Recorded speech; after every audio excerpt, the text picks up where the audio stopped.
Well, my name is Jan Taylor Williams, and I was a proud principal of Emerson Elementary School, and I retired as a principal of Kenwood Elementary School in 2012. Um, my name's John Bogard, and I'm a real estate agent here in Springfield, Ohio. I'm Gary Lookaball, and I'm a real estate broker here in Springfield, a co-owner of Real Estate 2. I grew up on Springfield's west side, went to school at Snyder Park.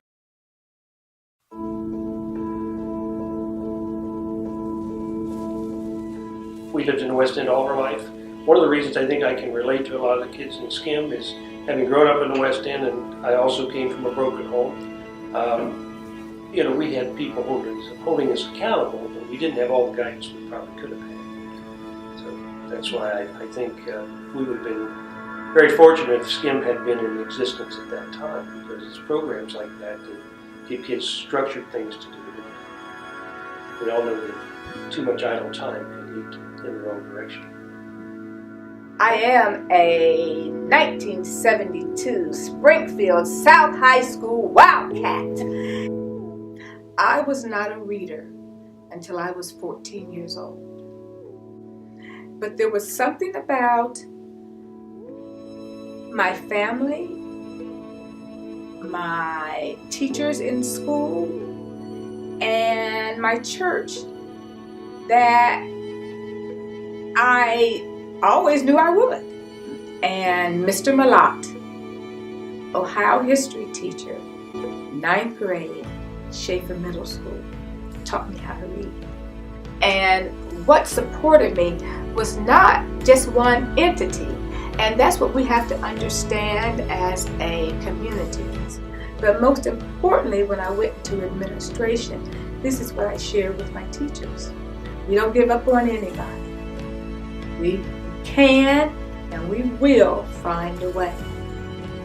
I grew up here in Springfield. Of course, I grew up on West Pleasant Street, 1200 block of West Pleasant Street, and went to Gray Hill Elementary and Clark Junior High, and back then it was South High. Went to, graduated, and I kind of just grew up out here in the West End.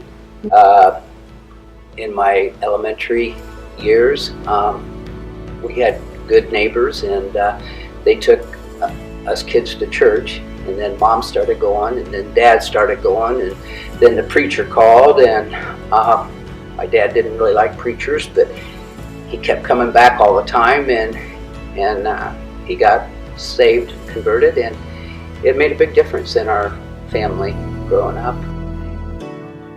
Oh, without a doubt, it was the expectation level that was given to us mainly through my grandparents.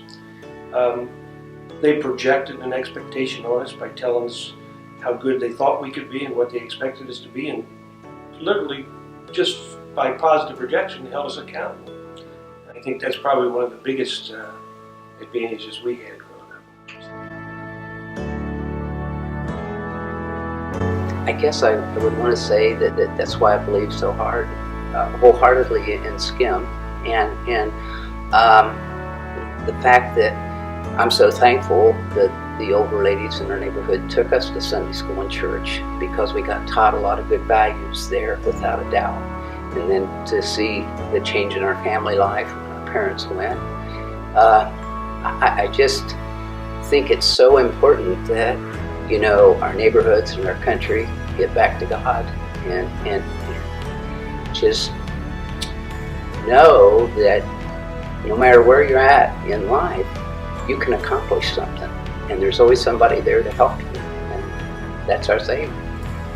Well, I think it would mainly be just to have them realize how many kids there are out there that don't have positive role models. They don't have people giving them expectation levels that and holding them accountable. And how important organizations like SCIM, how important it is to those kids' lives to have someone to show that they care about them and to hold them accountable for their daily activities. Basically, I would encourage all to support SCIM, because that's why I support it. I see the value that it has to the kids in the community. you don't have the car at the beginning of the assembly line. You got to put the pieces together first to have the car at the end. But for some reason, we're consistently spending too much effort, in my opinion, too much effort dealing with the end product instead of nurturing and massaging and educating at the beginning. But if we don't think about the beginning, instead of always rushing towards that goal at the end, we're going to miss it. We're going to miss it. Even if there was some place in Springfield where our children could go, where they can explore their interest that would last for a lifetime.